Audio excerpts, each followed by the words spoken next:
start with the quarterbacks and the risers first. This is almost a Lindsay Rhodes special here. We've got Sam Darnold at QB4 this week. Wow. 4 What? against Atlanta in the Kirk Cousins revenge game, and we'll talk about him.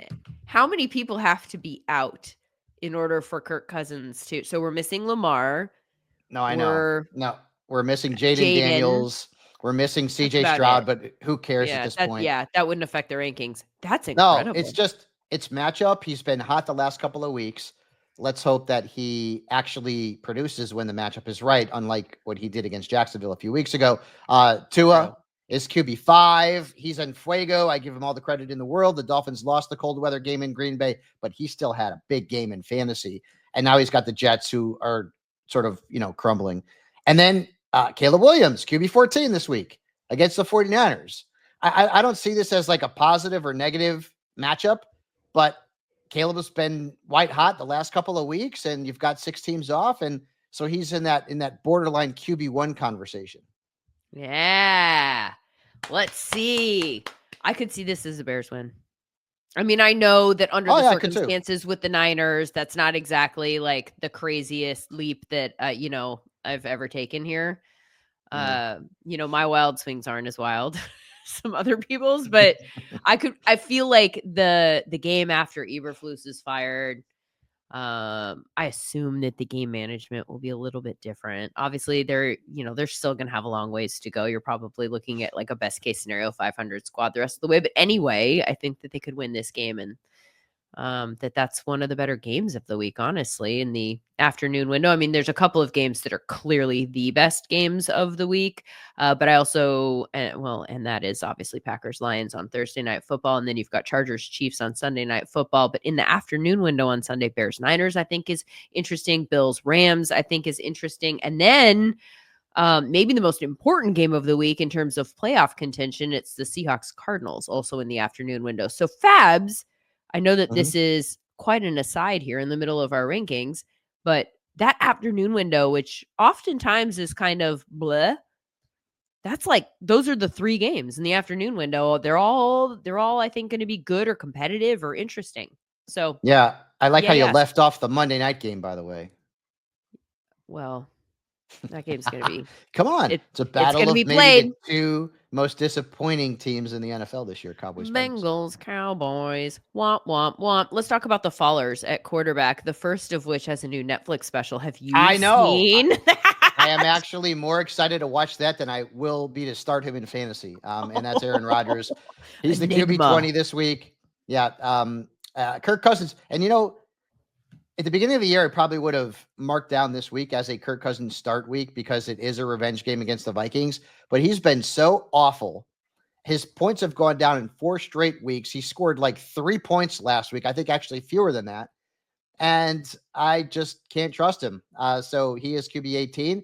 Gino, who has arguably the worst matchup of any quarterback based on the numbers, is the QB 17 this week. All right, those are our quarterbacks. What about the running backs? Who gets a boost? What is that voice you're doing right there? What's that voice? I don't know. I'm in a mood right now, and I'm just it's like a sensual kind of like weird 1-800. No, this is what that would sound like. Number voice. And now we've got our risers for week 14. Who's coming in at RB5, Fabs? Oh, how many guys just crashed their cars on the interstate listening to that? All right. So anyways, the risers at running back, Chase Brown at RB5. He's been dynamite since Zach Moss went on IR. Lindsay's pal, Bucky Irving, who did pop up on the injury report. Keep tabs on him, but I'm sure he'll be fine. RB6 this week. And then we talked about Isaac Guerrero. I mean, Isaac Guerrero is now a top 12. I know I screwed up his name. Isaac Guerrero, RB11 this week. He is just outside of the top 10. He's an RB1 against Chicago. All right. Isaac Pacheco is a faller this week. We're not trusting that against the Chargers. Isaiah Pacheco, not Isaac. Oh Pacheco. shoot, so dude! I just did it. Oh, it's because I was still stuck on Isaac. Yeah. Oh man, I talked trash and then I turned around and I made a mistake. That sucks. It is definitely December. Sometimes we've been talking a lot here, folks, since like August. So Pacheco at RB25. only because I just don't know what the role's going to be. Does it improve than what it did last week? Kareem Hunt was the starter for the Chiefs. The Chargers defense obviously is it's not the best against running backs, but it's certainly formidable. Rachaad White at RB23 because Bucky Irving kind of took hold of that backfield last week, and I don't think he's given it up. But I still think White's flexible, but he's out of the top 20. And then Chuba Hubbard. I'm worried about Chuba Hubbard this week. He's the RB20.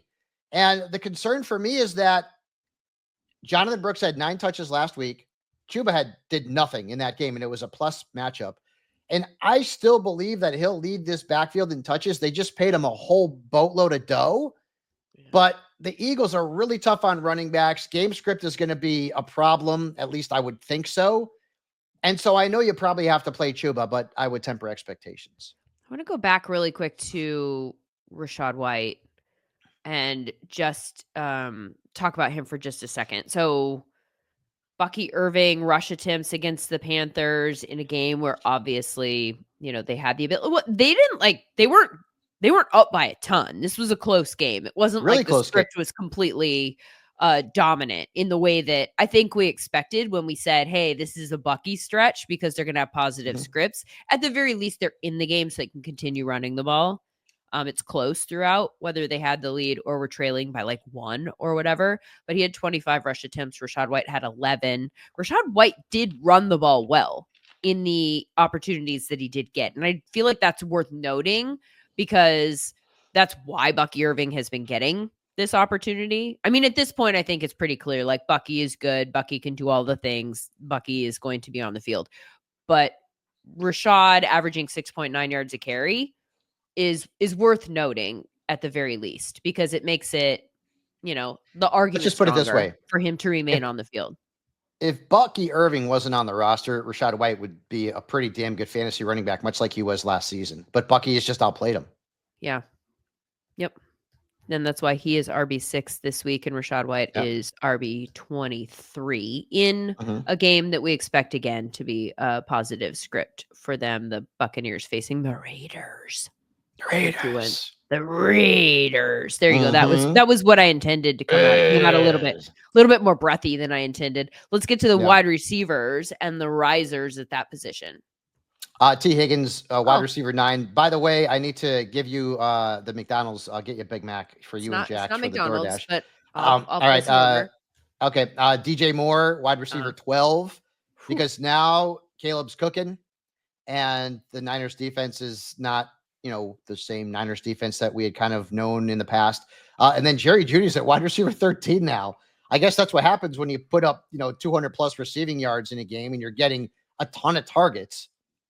And if Jameis is going to throw the ball 58 times every week, I mean, geez Louise, it's going to be hard to sit any Browns receivers, but Jerry Jeudy has moved up to wide receiver 13. It's unbelievable to think that this guy has been this good. He's been on the roster all year, and he was on the waiver wire. Some people had cut him when Deshaun Watson was the quarterback because he just wasn't producing. And now this guy is knocking on elite's door. If he keeps this thing up, woohoo! So Jerry Jeudy, he's a must start this week. Incredible. Sentences we didn't think that we'd be saying. Yeah. A year ago this time, who is not a must start? I'm not into Jalen Waddle this week, and he's been better the last couple of weeks. He had about 11 points last week, but I don't love the matchup against the Jets. I have him wide receiver 37. Debo, even though maybe they're going to use him a little bit more without McCaffrey and Jordan Mason, maybe they get him a couple of carries here and there. I still have him at wide receiver 35. The production has just not been there for Debo Samuel this season. And then Brian Thomas Jr. had a really good game last week, and I know he did a lot of it with Mac Jones, but I still have him at wide receiver 30. So he's a startable asset. He's probably a wide receiver 3 type flex. But anytime that Mac Jones is playing quarterback for the Jaguars, I get a little bit nervous about the pass catchers there in Jacksonville. Jaguars Titans. I know. That's a game only James Rodriguez could love. Absolutely. I mean, how many times will they go to that on Red Zone? In the early window with all of that competition. 1, 2, 3, 4, 5, 6, 7 games in the early window. I'm guessing Jags Titans is the least visited. That's my guess. Although Saints Giants fantasy though. Fantasy, Saints, Saints Giants might is pretty compete. crappy too. Yeah. Yeah. Yep. Fun times. What about tight ends? I mean, Jonnu Smith, geez Louise, give the man his credit. 3 straight games over 20 fantasy points. He's a touchdown machine. And I've got him at tight end 4. So I hope I don't reverse jinx him because he's been, I've had him in my top 10, but now he's in the top 5. Okay, time. Sam, I need you to pause and tell me who the top 3 are. Like what Jonnu Smith being number 4, what does that mean for everything else? How about you guess who the top 3 are? Okay, hold on. I have pretty easy. I have to have a list of the people who are off this week in front of me. Okay, so it's Bowers. Yes. It is Come on. Kelsey. Yes. Okay. Come on. The other one, you love this guy. I love this guy. So do I. Yeah. Who do I love? Is it the dismissal? No. You don't have the dismissal at 3. No, okay. I have him at 12. Although it's a good matchup. It's a good matchup for the dismissal, but that would be wild. Trey McBride. Oh yeah, duh. Yeah. Okay. McBride. All right, those are our 3. So Jonnu is at 4. I've got Sam Laporta at 9, and Sam Laporta has not been great this year overall, but he did have a very big game on Thanksgiving, and again, 6 teams off. And I've got Pat Freiermuth at 11, coming off an 18-point game last week. He's got the Brownies this week, and the matchup's favorable, so I'll put him in the top 12. Yeah. Freiermuth getting a lot of work there. Yeah. Hasn't led to like a massive fantasy production type day, but it feels like they've got him pretty heavily involved in that offensive operation. Who are the fallers at tight end? Even though Mike Gesicki had a good game, I still have him at tight end 22 because T. Higgins is back. And so really that's the best game he's had since Higgins has returned from injury. I'm not playing him. The Cowboys are actually tough against tight ends. Cole Kmet, tight end 18, and Kyle Pitts, tight end 16. Kyle has been the Pitts. I'm sorry, I have to keep going back to that awful dad joke, but that was bad. Targets aren't there. His snaps, I think he played 33 snaps last week. It was really bad. So it's time. And the thing that sucks is that you can't, maybe you can't sit him this week, but Will Dissly could be out there on the waiver wire. That's possible. So Dawson Knox could be out there on the waiver wire. Juwan Johnson could be on the waiver wire. I play all 3 of those guys over Kyle Pitts this week.